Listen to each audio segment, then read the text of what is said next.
The egg that you will ovulate 3 months from now is starting to mature right now. Right now, as you're watching this. Inside your body, a small group of follicles are beginning a 90-day journey toward ovulation. And the environment they develop in during that window is shaping the quality of the egg that eventually releases. Which means if you give your body even a little bit of intentional care over the next 3 months, you can actually support the health of that egg. Today, I want to show you how. Hi, I'm Michelle Orbitz, a fertility acupuncturist and host of the Wholesome Fertility Podcast. I'm also an Aborn Fellow and the author of The Way of Fertility. I work with women who are trying to conceive naturally and also with women preparing for IVF. And I'll tell you, some of the most beautiful shifts I've witnessed happened when women stop fighting against their bodies and start partnering with this 90-day window. So here's what we're going to walk through today. First, I'll explain what's actually happening inside your ovaries during those 90 days, because most of us were never taught this. And once you understand it, everything else makes sense. Then I'll bridge the modern research on mitochondria with the ancient Chinese medicine concepts of Jing and Blood. These two worlds are describing the same thing in different languages, and I love showing that to people. And then I'll give you 5 practical pillars you can start working with today, whether you're trying naturally, preparing for IVF, or just thinking about fertility down the road. This is foundational. So let me start with what's actually happening in your ovaries, because again, most of us were never taught this in school, and it's kind of wild when you hear it. Your ovaries contain what are called primordial follicles. These are tiny resting egg cells that have been sitting quietly in your ovaries since before you were born. You were literally born with all of them. Every single month, a small group of follicles get recruited to start developing. In reproductive biology, we call this folliculogenesis. It's the waking up of the eggs that will potentially ovulate in the coming months. And from the moment a follicle starts developing, it takes approximately 90 days for that egg to reach the point where it can actually be ovulated. That's a big deal. Research suggests that the most sensitive window of development is the final 90 to 100 days, though earlier stages matter too. And during those 90 days, that egg is not just sitting there waiting. It's going through massive change. It's building its cellular machinery. It's developing mitochondria, which are the energy powerhouses of the cell. It's essentially getting ready to do one of the most extraordinary things a cell can do, which is support the beginning of new life. And here's the part that I really want you to hear. That egg is deeply affected by the environment it's developing in. The blood flow to the ovaries, the nutrients in your bloodstream, the hormones circulating through you, and the level of inflammation in your tissues, your sleep, your stress, everything in your body is feeding into the quality of that egg. This is exactly why the fertility specialists who are really paying attention will tell you to start preparing 3 months before you try to conceive, or 3 months before an IVF cycle, because that window actually matches your biology. Okay, let me go a little bit deeper into the science, because once you get this, everything else I'm going to say will make more sense. Eggs are actually the most mitochondria-rich cells in the entire human body. A single mature egg contains hundreds of thousands of mitochondria. Most cells in your body may contain a few hundred to maybe a few thousand. Eggs have hundreds of thousands, and the reason is because the egg is carrying the energy supply for the very beginning of embryonic life. After fertilization, the embryo depends entirely on the mitochondria that came from the egg. So in a very real way, the health of your mitochondria is the foundation of your future embryo's energy. Now here's where it gets important. Mitochondria can get damaged by something called oxidative stress. This is what happens when you have too many free radicals in the body and not enough antioxidants to balance them out. And oxidative stress in the ovaries is directly linked to lower egg quality. It tends to go up with age and with chronic inflammation and environmental toxins, and with long-term stress as well, which is a lot to hold, I know. But here's the good news, and this is really the whole point of this conversation. Mitochondrial health can be supported with the right nutrients, with sleep, with movement, with reducing your toxic load. You have real tools here, and I'm going to get into them in a minute. Now, I want to bring in the Chinese medicine lens because this is where it gets really beautiful for me. This ancient system describes the same exact phenomenon we just talked about, just in a different language. In Chinese medicine, the foundation of your fertility is something called Jing.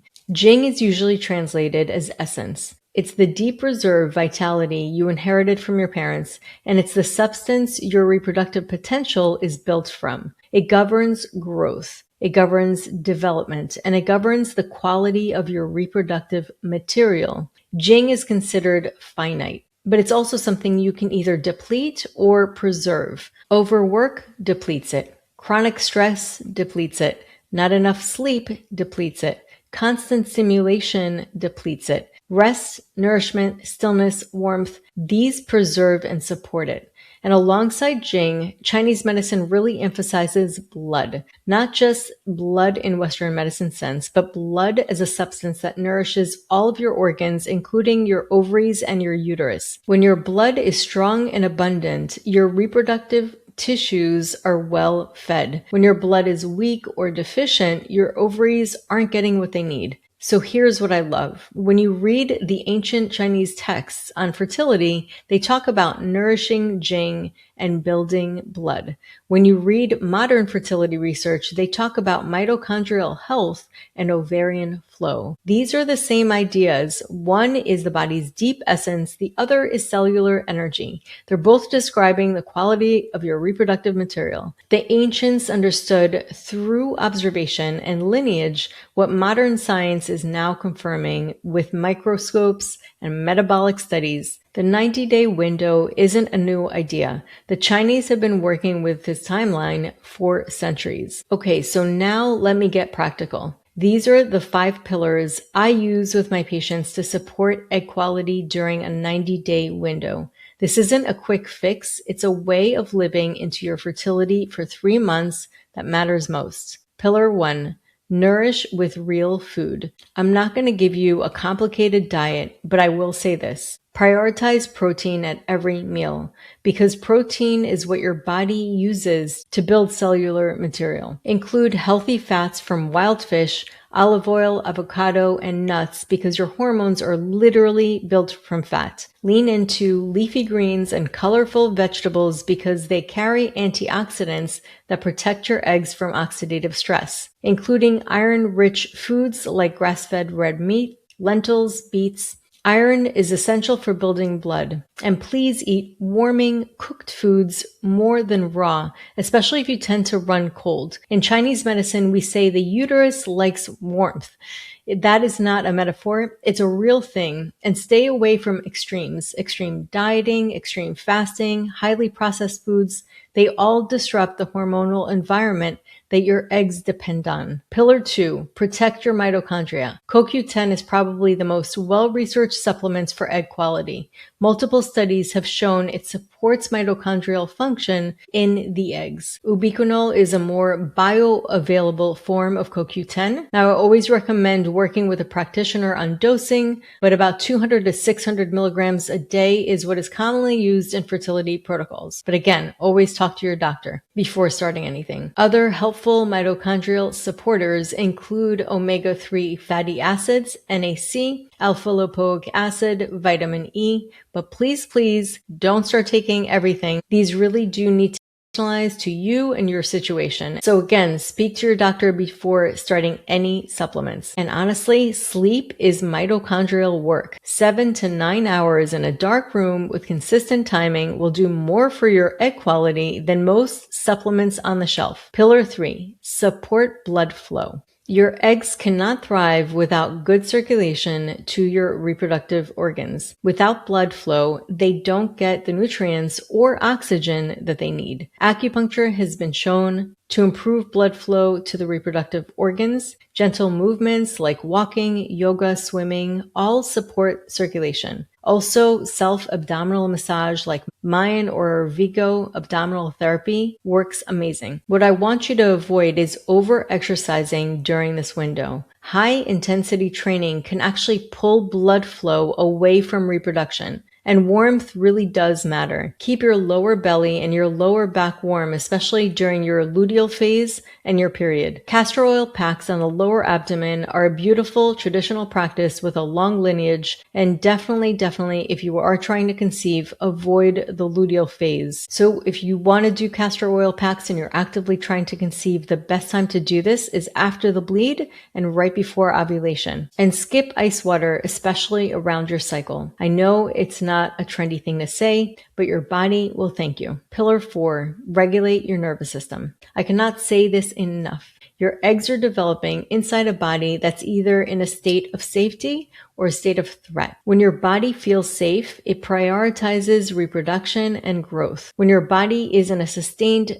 threat state, it suppresses reproduction. This isn't psychological, it's physiological. So practices that really help during this window are things like breath work, especially with long extended exhale, gentle movements, time in nature, reducing screen time, especially first thing in the morning, especially the news, and right before bed. Finding pockets of silence throughout the day, and if you're carrying stored stress or trauma, working with a practitioner on that. This pillar is often the most important, and it's the one most people skip. If you do all the food and all the supplements, but you stay in chronic fight or flight, you're swimming upstream. You cannot out-supplement a dysregulated nervous system. Pillar 5, reduce your toxic load. Endocrine disrupting chemicals are everywhere in modern life. They're in plastic containers, conventional personal care products, pesticides on your food, certain cleaning products, and some of them specifically affect your ovaries.